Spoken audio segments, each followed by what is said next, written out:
Танысып қойыңдар, бұл Боб. Жақында ол өзінің жүзе алмайтынын айтты.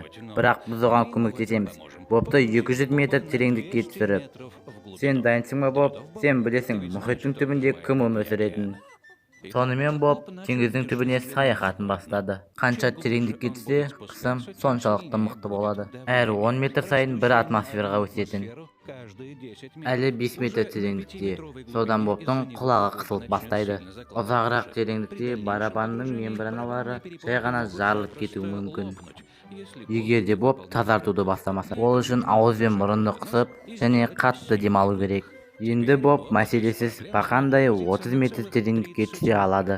Сол кезде баллонның ішіндегі азот пен кислород қатты қысылып, эйфория сезімін шақыратын наркотикқа айналады.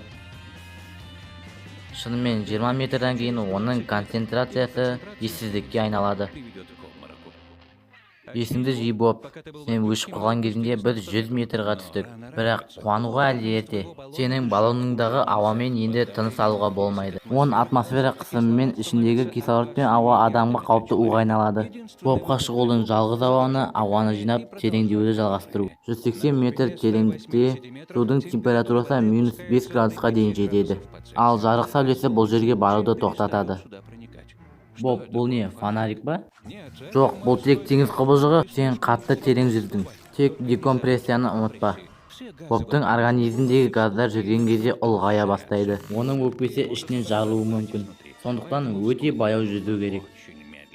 Бірақ егер де Боб асықпаса, оны ауа тапшылығы өлтіреді.